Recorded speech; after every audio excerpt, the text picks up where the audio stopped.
Muy bien, y estamos en diálogo con Miguel Ángel Pichetto. Miguel, muchas gracias por recibirnos y bueno, en principio querer saber cómo estás viendo la política nacional, una política que yo creo que hace tiempo no se veía lo que en estos últimos años el nivel por ahí de agresividad o de confrontación, ¿no?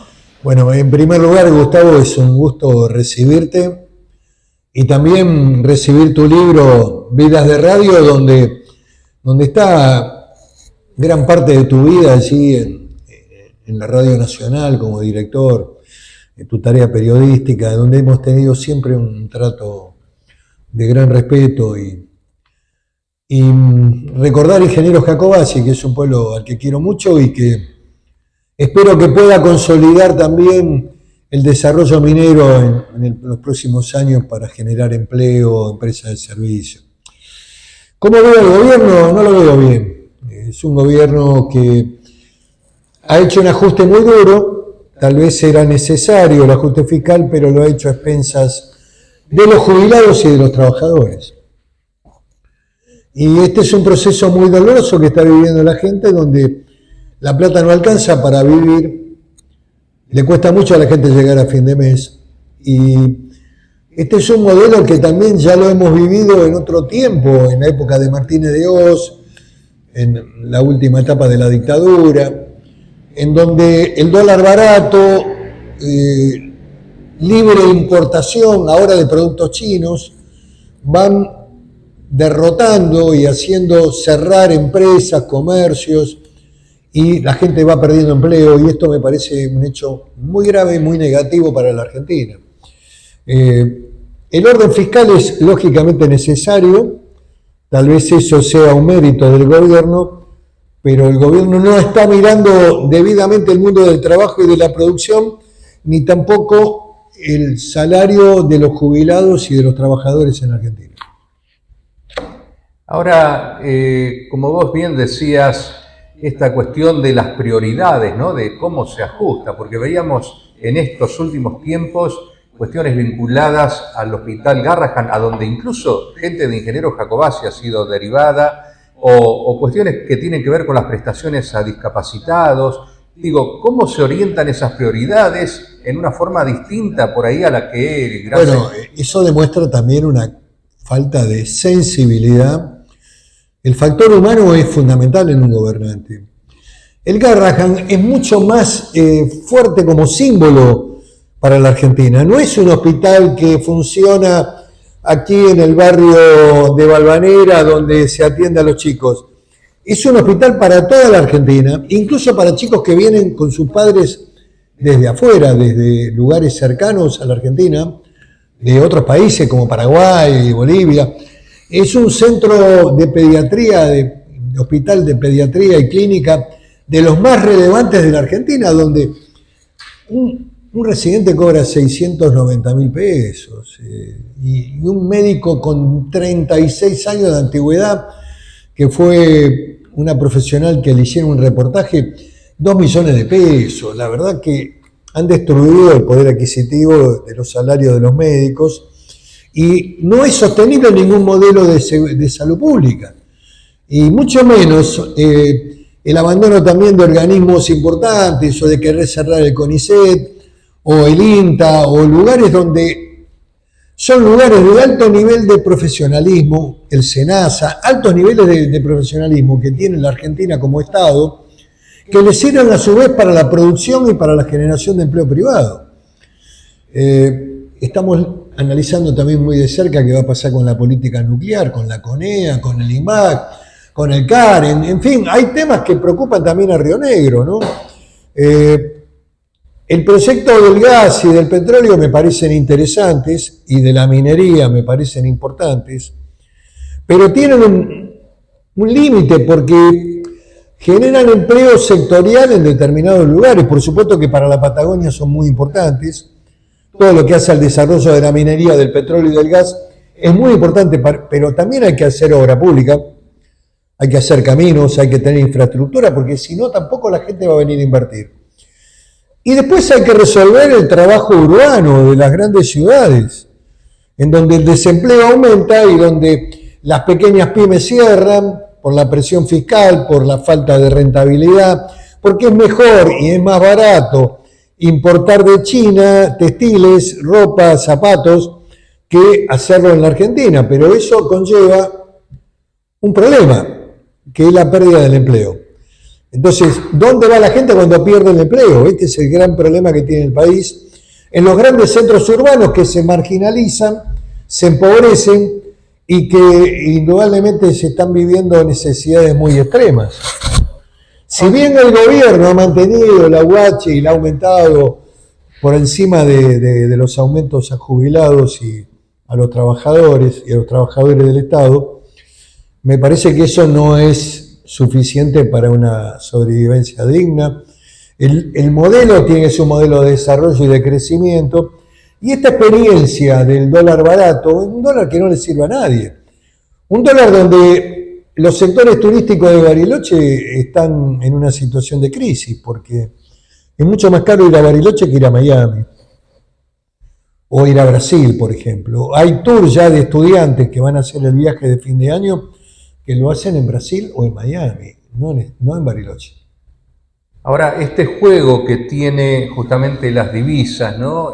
Leíamos hace unos pocos días que, por ejemplo, por cada $2 que produce Vaca Muerta, se van 3 al exterior en turismo. Bueno, sí, claro, el turismo, si vos alentás un dólar barato y alentás las, digamos, importaciones, no se van únicamente por turismo, se van también por importaciones.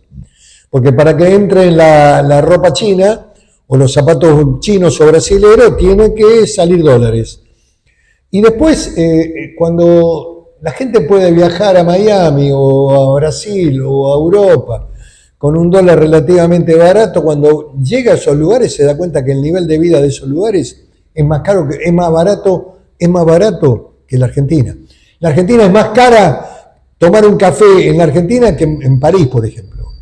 Digamos, estamos frente a anomalías que no pueden durar y que indudablemente son experiencias que hemos vivido y que son totalmente negativas, porque aun cuando pongamos en marcha Vaca Muerta, la producción de petróleo, de gas, de minería, incluso que generemos empleo para toda la zona sur con la minería de oro en Calcatreu, que algún día se pondrá en marcha, se superó la audiencia pública. Bueno, vamos a ver qué pasa ahora con los empresarios también. Y se pone en marcha eso y podemos generar empresas de servicios desde Jacobasi o desde otro lugar de la costa, de la línea sur, como Menucos. Pero bueno, pero eso no es suficiente. Vos tenés que generar un modelo de desarrollo y de crecimiento y de mantenimiento de una industria nacional que genere empleo. Algo que sea sostenible también, que sea porque sostenible en el tiempo. Digamos, los emprendimientos estos de auríferos, por poner el caso, y tienen un límite en el tiempo, 5, 10 años. Sí. No es lo mismo que, por ejemplo, Catriel con el petróleo, que hace 60 años que viene, sí, ¿no? Sí, lógicamente, y en ese tema de los tiempos de explotación vos tenés que generar también otro tipo de inversiones que pueden estar vinculadas a la tierra. ¿Qué hizo Neuquén? Con los recursos del petróleo desarrolló la industria vitivinícola en el sur de la provincia. Todo lo que es la vinería de alta calidad, vino de fin del mundo, las bodegas. Bueno, esa es una inversión que hizo el gobierno de Sovich aprovechando recursos del petróleo. Tenés que generar alternativas para que después de culminada una etapa de explotación, que en general puede ser más grande, porque Calcatreu es una veta importante, pero yo que vengo de un pueblo minero, yo sé lo que significa el cierre de la mina. Y Pazán la cerraron por otros motivos, por falta de rentabilidad, porque el hierro no era de suficiente calidad y porque dejó de ser importante de tener hierro argentino. ¿Por qué? Porque el hierro argentino era parte de una estrategia de defensa nacional. Pero el impacto sobre el pueblo fue tremendo, fue letal. Lo que creo es que los proyectos mineros requieren también de un procedimiento, primero, de preservación ambiental, no pueden depredar, no pueden lesionar el medio ambiente, tienen que hacer explotaciones viables, para eso tiene que haber un Estado que tenga cabeza, que proteja, y después tenés que generar también alternativas económicas paralelas para que las cosas puedan continuar después en otras actividades. Lo que sí siempre genera la minería son empresas de servicios, que se hace generalmente con los locales. Eso es importante, eso hay que decirlo también. Ahora, en este proyecto, ¿no?, a largo plazo, digamos, productivo, se choca en estos momentos con cuestiones, por ejemplo, a ver, hace 10 años las peras se exportaban, ahora las peras se importan. Esto es un disparate de Sturzenegger, un verdadero disparate. ¿Cómo vas a importar pera de China? Es un disparate. De China, peras.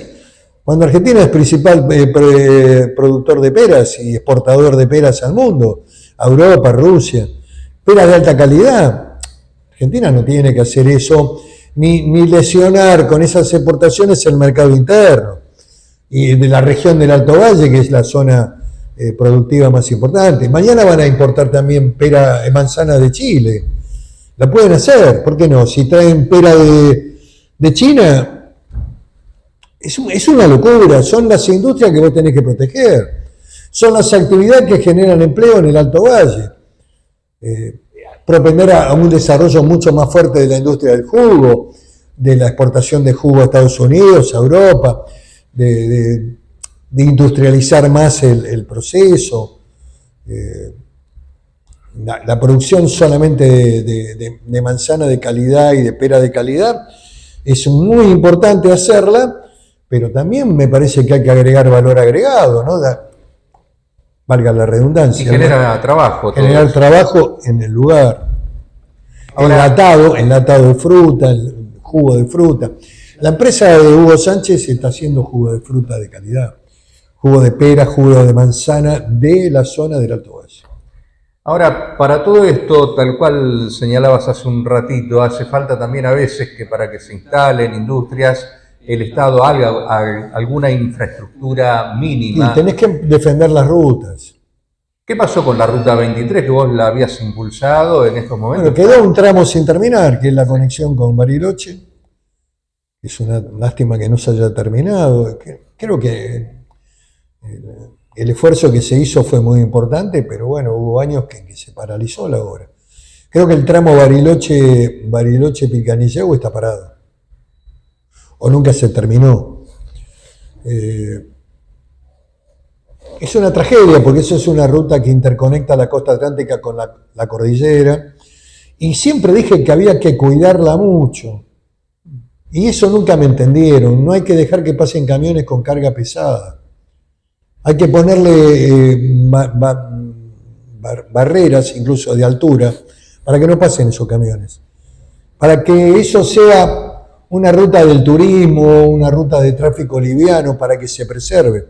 Si la ruta te la destruyen camiones con mucho peso, llevando piedras, llevando arena, no sé si la podés después mantener o reparar. Fíjate que este gobierno no pone un peso en la reparación de rutas y caminos. Retiene el impuesto al combustible para reparar rutas y caminos. Está haciendo una retención indebida de fondos este ministro Caputo y no la pone en las obras, no hace obras, no repara caminos, no mantiene las rutas, con lo cual empieza a aparecer también un problema de accidentología muy alta en todo el país.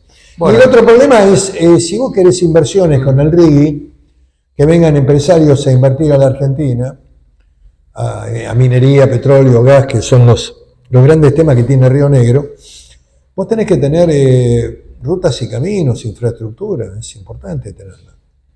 Ahora, esto se puede complementar con el tren, por ejemplo, ¿no? Para que no sufran las rutas. Un país que tiene estos recursos naturales tiene que tener el tren para sacar el mineral por la vía y no lesionar las rutas y llevarlo a puerto para que lo carguen y lo puedan vender en el mundo.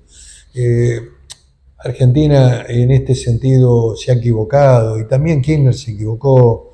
Y Menem también se equivocó en el cierre de los ramales. La política ferroviaria fue de lesión enorme a los intereses nacionales.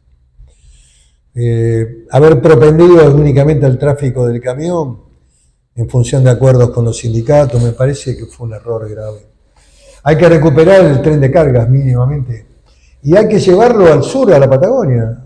Hay que continuar lo que se hizo en la época de Roca y de Mitre, que era la continuidad de los trenes de los ingleses. No puede ser que el sur argentino no tenga tren.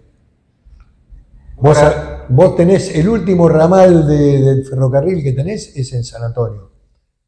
Allí se desvía rumbo a Bariloche. Hacia el sur no hay ferrocarril. Haría falta, entonces, por supuesto, por supuesto, la Argentina del desarrollo tiene que pensar en una planificación ferroviaria para toda la Patagonia. Ahora, ¿cómo estás viendo, Miguel, la cuestión en donde vos mencionabas, bueno, hace falta un equilibrio fiscal, pero pareciera que el gobierno busca continuamente endeudarse para cubrir faltas de reservas, que esto en cierta medida atenta, este es el modelo que nos cierra, que me parece que tiene graves dificultades. En esta semana que pasó, el ministro Caputo tomó 1.000 millones de deuda al 29% en un año, tiene que devolver 290 millones, y acaba de sacar un bono por 2.000 millones más. Y la propuesta del colchón, de los dólares en el colchón, no está cerrando, nadie está poniendo eso. Además, el Fondo Monetario Internacional no ve con buenos ojos. Bueno, el Fondo Monetario firmó un acuerdo con la Argentina, le prestó 20.000 millones más, y lo que les dijo es que tenían que tratar de juntar reservas. Para el mes de octubre tiene que haber 5.000 millones en el Banco Central. Por ahora el gobierno no lo está haciendo, ni lo está logrando, ni está cumpliendo con las metas que le fijó el Fondo Monetario. ¿Cómo estás viendo los procesos internos que está viviendo la política argentina? Y hoy va a haber un hecho nuevo, muy complejo para el peronismo, cómo va a procesar la condena de Cristina Fernández de Kirchner. Yo creo que se cruza una línea muy, muy compleja para la política, que es condenar y meter preso a un presidente, y me parece que esto también configura un precedente negativo. Y bueno, vamos a ver qué incidencia tiene en el principal partido de la oposición, que es el peronismo, donde la figura de Cristina ha sido siempre la figura central. Me parece también que el adelantamiento de Kicillof fue equivocado. El peronismo debería haber ido unido y con una fecha sola en octubre a elecciones. Pero lo que fundamentalmente yo veo y analizo siempre, y es por eso que me alejé también del kirchnerismo, es la falta de una visión política económica productivista. Siguen hablando del Estado presente, de los planeros, de los planes. Ayer mismo en el acto que hizo Cristina estaban todos los planeros, estaba Pérsico sentado ahí en primera fila. Eso es el mundo oscuro. Eso no le sirve a la Argentina, hay que apostar a un proyecto capitalista productivo de generación de empleo. Lo único que nos salva, y lo decía también el general Perón, es que el hombre trabaje, que tenga una vida digna a través del trabajo. El Estado presente con planes y jubilaciones para todos no sirve y además no dura. Ahora, en este punto del camino en donde vemos que la justicia, como vos decías por ahí, interviene en prácticamente condenar a un expresidente, en este caso, hace que también a veces la gente ponga su mirada sobre la justicia. ¿Qué mirada tenés sobre la justicia? Hoy creo que hay una prevalencia del sistema judicial por encima de los otros poderes del Estado. Ha aumentado la preponderancia y el poder del sistema judicial sobre el poder legislativo y el poder ejecutivo. Yo tengo una visión crítica respecto al proceso, incluso a este proceso y a esta condena. Me parece que la Cámara de Casación debería haber abierto el recurso extraordinario, en fin. Son tecnicismos, pero me parece que marcan también una postura muy, muy dura en términos de no permitir que el máximo tribunal de la Argentina, que es la Corte, analizara el tema más profundamente con el recurso extraordinario. Le cerraron el camino del extraordinario, solamente le dejaron el recurso de queja, donde el expediente no marcha junto con el recurso, va solo el recurso. Con lo cual, prácticamente en el 98% de los casos, la Corte resuelve el rechazo no porque analiza el fondo, sino porque considera que no hay cuestiones que hagan al marco de la constitucionalidad o de la Constitución y la vulneración de derechos constitucionales, y termina poniéndole un famoso sello que se llama 280. Se lo rechaza más por cuestiones de forma que de fondo. Yo creo que la expresidenta merecía, así como el propio fiscal que la acusó por una condena más amplia. Fíjate qué contradicción. El fiscal y el procurador general piden 12 años de condena y ella, como imputada junto con otros, piden la absolución. Creo que ambos deberían haber sido tratados, tanto el recurso del fiscal ampliando la condena como el camino de la absolución, en un recurso extraordinario analizando el fondo de la cuestión y analizando todos los fundamentos de la sentencia. Ahora, pero es una opinión de carácter jurídico. Creo que produce un vacío, hay que ver cómo lo procesa el principal partido. El problema del partido justicialista es la falta de renovación y la falta de liderazgo nuevo y de ideas. A mí me parece que el problema son las ideas, la cámpora con ideas viejas, qué sé yo. Candidatos que nunca le han ofrecido nada a los pueblos por los cuales han votado. Nunca han representado genuinamente a las provincias, recorriéndolas. A vos, Miguel, te ha tocado transitar distintas etapas de ese peronismo.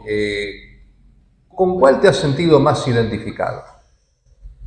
En la primera etapa del primer gobierno de Menem, creo que fue un primer gobierno muy bueno, y el primer gobierno de Néstor Kirchner también. Orden fiscal, ajuste, ordenamiento de la inflación, la Argentina exportadora, generación de industria con Néstor Kirchner, y también la estabilidad lograda en el plan de convertibilidad en el primer gobierno de Menem, con reformas que también fueron capitalistas, proactivas, privatizaciones de organismos del Estado que no funcionaban. No había teléfonos en Argentina. Hay que recordar algunas cosas, porque si no, vos analizás los procesos históricos con el diario del lunes. Yo vivía en Sierra Grande, en la Patagonia no había teléfono. Estamos hablando del año 88, 89. No había gas en Jacobacci. No había gas, no había teléfono, no había servicios. Yo te digo una cosa, digo algo más. Yo llegué en el 77 a Sierra Grande. No había radios. ¿Sabés qué radio escuchaba yo en Sierra Grande? Porque en las radios nacionales ninguna entraba. Ni la nacional entraba. ¿Qué radio escuchabas? Radios chilenas. Porque eran las únicas que entraban en el dial. Yo te digo una cosa, mi suegro me había regalado una radio Siete Mares. ¿Te acordás la radio Siete Mares? Sí. Era una radio noble Siete Mares. Una radio así con antena. Que era para captar onda larga. Una radio impresionante. Sin embargo, yo lo único que escuchaba a la noche era la radio chilena, que tenía una potencia extraordinaria. Hasta los 78, con el Mundial de Fútbol, no hubo televisión. A mí cuando me hablan de soberanía, de Malvinas, está todo bien. Está todo bien. Pero a ver, yo viví en una Patagonia Norte, como vos en Jacobacci, donde no había comunicación. La radio nacional, por ahí en Jacobacci se escuchaba, pero no llegaba a toda la provincia. Y sí, apareció en el 78 la Radio Nacional de Jacobacci y bueno, con un equipo de 1 kilowatt. Con 1 kilowatt y en una zona de influencia. Sí. Te estoy hablando de Sierra Grande, que era una ciudad que tenía 20.000 habitantes, que no teníamos ni televisión. ¿Sabes cuándo hubo televisión? Y no es porque me quiera hacer yo la apología. Cuando yo era intendente en el 85, hice una colecta con todo el pueblo, convoqué al pueblo y por supuesto puse plata desde el municipio para comprar 2 antenas parabólicas. Vine a Buenos Aires porque yo había visto que en Buenos Aires había tecnología muy nueva, muy novedosa, de antenas redondas parabólicas que te permitían captar la televisión nacional. Entonces compré 2 antenas parabólicas, me acuerdo que tenían un valor en ese momento de un equivalente a $80.000, $70.000, era la época del Austral, la época de Alfonsín. Puse 2 antenas parabólicas y agarramos los 4 canales, el 7, que era ATC, el 9, era el de Romay, el 11 y el 13. Pero ahí pudimos ver televisión por primera vez en el pueblo de Sierra Grande. no había cable, no había nada, nadie tenía cable, nadie tenía nada, porque el cable es una industria que aparece en los 90, donde inversores privados ponen el cable, como lo hicieron en Jacobasi, que un empresario lo hizo y puso el cable. Pero, a ver, canal de aire, te estoy hablando en los 80, 85, 86. Yo pude poner en el pueblo, por una decisión política económica que tomé, los 4 canales de aire, porque compré 2 parabólicas que me las vinieron a instalar los técnicos, que me permitieron captar los 4 canales de televisión. ¿Por qué no había televisión en la Patagonia? Éramos tan patriotas, pero no teníamos medios nacionales que nos comunicaran. Después nos quejamos de algunas cosas que pasan, y bueno, en la noche se escuchaba radio chilena. ¿Volverías a Río Negro a competir electoralmente? No, no lo tengo resuelto eso. ¿Tenés Me alguna gustaría perspectiva? que tuviera... Creo que Río Negro no ha sido muy justo conmigo.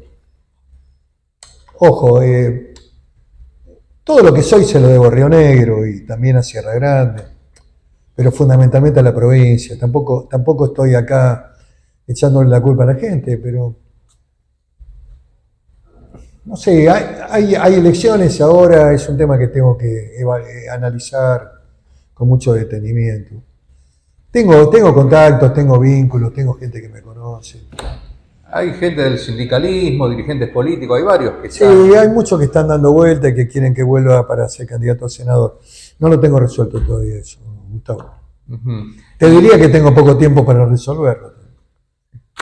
Pero más allá de esto, digo, ¿cómo estás viendo el conjunto de la administración de Bretilnec en Río Negro? Ahora ha hecho un gobierno razonable, es un hombre inteligente, siempre trata de encontrar también caminos de acuerdo con el gobierno nacional. Se mueve, digamos, en la lógica también que tuvo el MPN, tratando de defender los intereses de la provincia. El otro día hizo una declaración muy buena respecto a los reclamos que están ya instalados en toda la Patagonia y en toda la provincia sobre las obras de las rutas.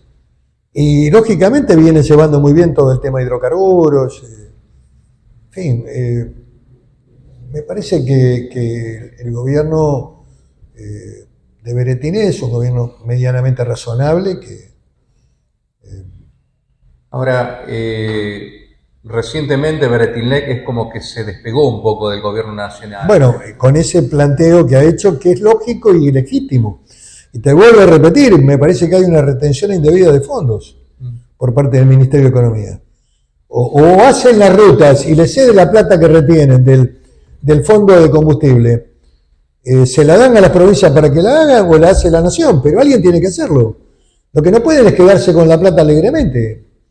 Y tiene razón el gobernador, como tienen razón otros gobernadores, también Torres, el gobernador de Chubut, ha hecho un planteo. Ahora, ¿tenés alguna apreciación de por qué frente a las posturas opositoras o circunstancialmente opositoras que pueden haber, el gobierno nacional es tan virulento, ¿no? Bueno, mira, yo he sido siempre un hombre razonable y he tratado de manejarme siempre de una mirada de Estado. Y en la primera etapa del gobierno, con la ley Bases, fui un hombre que trató de colaborar, de apoyar el marco de la primera legislación de un gobierno de minoría. Después, frente al tema jubilados y el tema universidades, yo me planteé. Y el otro día volví a votar a favor de los jubilados y vamos a insistir de nuevo para que el aumento que hemos dado se pueda concretar. Digamos, creo que la falta de sensibilidad es lo que te aleja de este gobierno. Me parece que el gobierno además no acepta ninguna crítica. Vos sos un degenerado fiscal y la verdad, si vos analizás la pérdida del poder adquisitivo de los empleados públicos ha sido más del 60% en este año, desde que asumió Milei hasta la fecha. Y acá mismo en el Congreso los sueldos están muy magros. Los salarios de los empleados han perdido cerca del 50% del poder adquisitivo en un año. Porque el aumento es del 1%, es una cosa de loco. Cuando vos tenés inflación de los últimos 2 meses de casi el 6%, el aumento ha sido del 1%. Es disparatado. ¿Qué quiero decirte? Que Yo he trabajado siempre con la mejor actitud y tratando de construir un diálogo. Es muy difícil frente a los sistemas de agresión que el gobierno tiene. No tanto me preocupan los trolls ni todo eso, que son parte del mundo nuevo, pero el propio presidente también a veces, a mí en lo personal me ha agraviado por el tema jubilatorio. Sí, además por los calificativos, ¿no? Sí. O descalificaciones. Sí, pero bueno, forman parte de un estilo que empieza a tener problemas. Ahora son los periodistas los que son descalificados. Pero yo no continuaría, si fuera Milei, con esta política. Me parece que es totalmente negativa. Aumenta el nivel de adversarios, enemigos, no sirve. Hubiera seguido la lógica de Menem, hubiera construido un camino de ampliar la base parlamentaria para tener más poder, no para tener menos. Miguel, vos has estado... Es inadmisible que se haya enfrentado con el PRO en la Ciudad de Buenos Aires. Bueno, te iba a consultar, vos has estado cerca de Macri también. ¿Cómo ves este capítulo en el cual pareciera que hubo como una guerra, ¿no?, en la Ciudad de Buenos Aires? Fue muy negativo para Macri. Yo creo que Jorge Macri se equivoca en adelantar las elecciones. Yo creo que habría que haber ido a octubre solo. Y Mauricio era el candidato a senador, con lo cual vos defendías tu electorado. A todo efecto también tenías que haber defendido a los jubilados. Aquí en la ciudad, el electorado de gente grande que tiene jubilaciones era un electorado que votaba pro. También hay un abandono. Lo mismo que no haber defendido a los universitarios. A ver, es muy caro, son muy sensibles esos temas. Vos tenés que estar ahí. El PRO abandonó esas dos banderas y después adelantar las elecciones y no tener un candidato potente en la ciudad. Inexplicable. No tengo nada contra la candidata a los Penatos, pero no le daba la envergadura para ser candidata en la ciudad. Venía de la provincia de Buenos Aires. ¿Qué quiero decirte? Que el único candidato potente que tenía el PRO era Mauricio Macri. Tenía que haber ido a octubre con Macri en la candidatura a senador y ahí sí defender el electorado. Se equivocaron, hubo una estrategia equivocada. El adelanto fue equivocado, la estrategia electoral fue equivocada y Macri pagó el precio porque tuvo que hacer elección y perdió.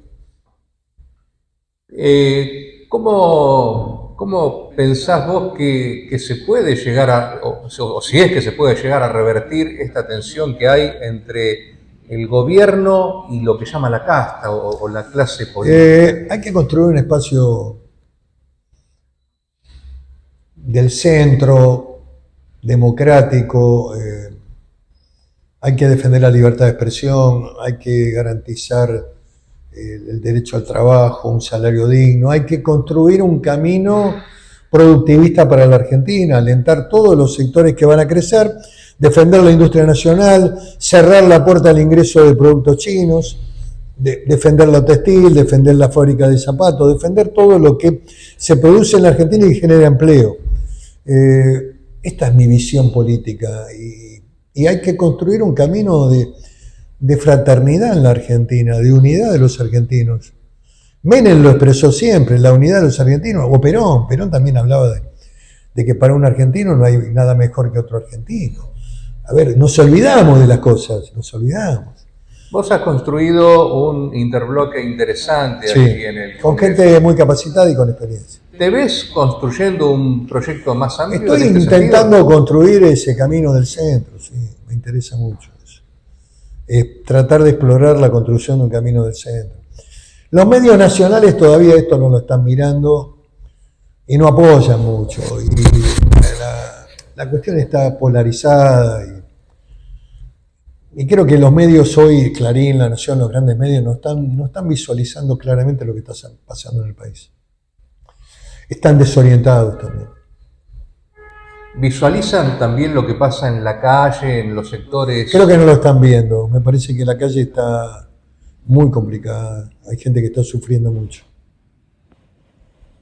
Bueno, Miguel, la última es dejarte el micrófono para que saludes a la gente de Río Negro y de Jacobacci. Bueno, un saludo muy especial y con mucho afecto a la gente de Jacobacci, a los amigos que tengo ahí en Jacobacci.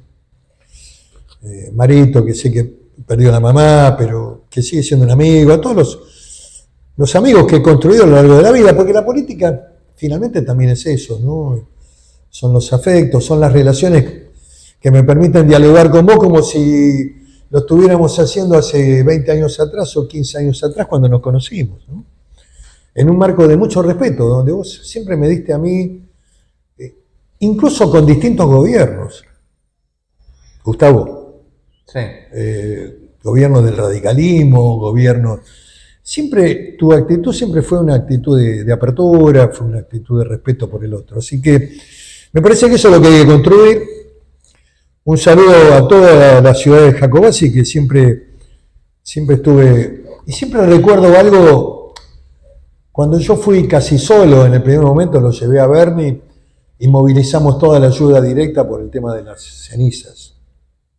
Hay momentos en la vida de los pueblos y de los hombres que definen claramente un compromiso. Yo era senador, podría haberme quedado en Buenos Aires. Era irrespirable el ambiente. Me acuerdo que en Jacobacci había un polvillo muy finito, irrespirable. La señora que me recibió en la puerta del municipio estaba puesta toda con una tapaboca, adelanto de la pandemia casi. Sí, sí.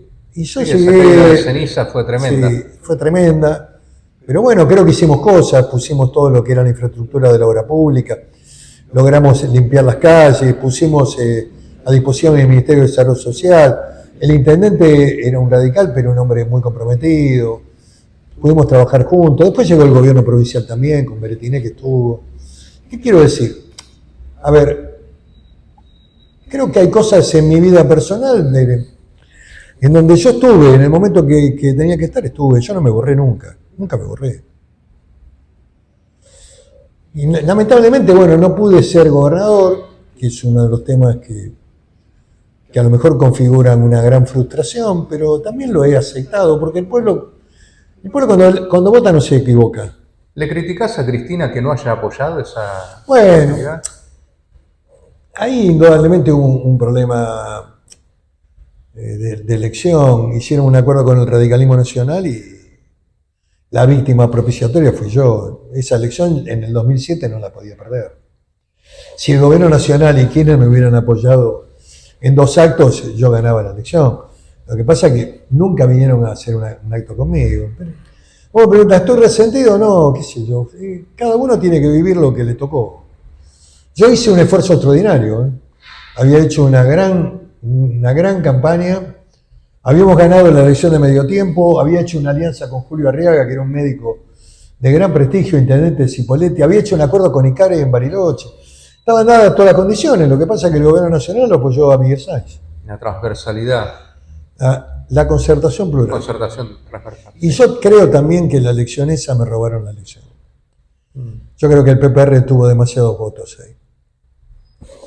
Pero es tarde. Es tarde. Y además te voy a decir algo, no se podían sumar, no podía el PPR llevar la misma fórmula que el radicalismo. Eso después fue prohibido por la ley electoral nacional.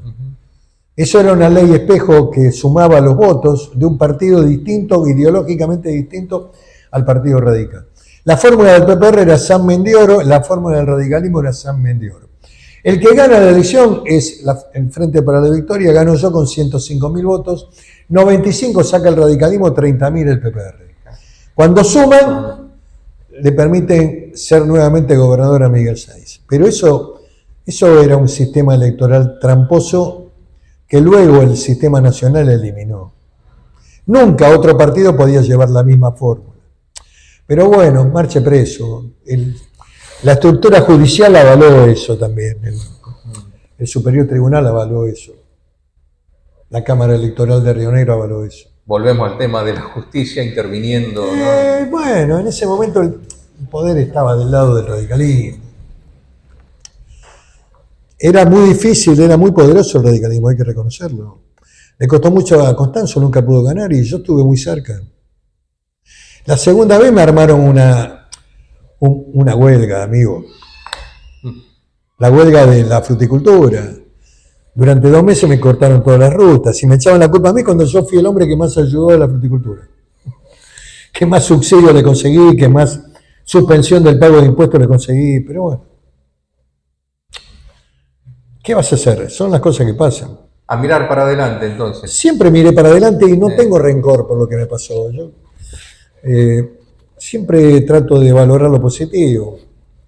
Bueno, Miguel, muchas gracias por tu tiempo. No, Gustavo, un gustazo y un saludo a Ingenieros Jacobacci, a todos los amigos y a todos los que me han apoyado o han creído en mí y que incluso a lo mejor sigan creciendo porque también me ven por la televisión nacional y sigo siendo el mismo, no he cambiado.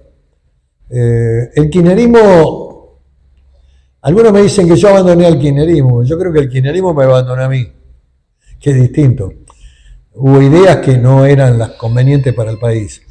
Pero también un saludo grande a mis comprovincianos, a los rionegrinos.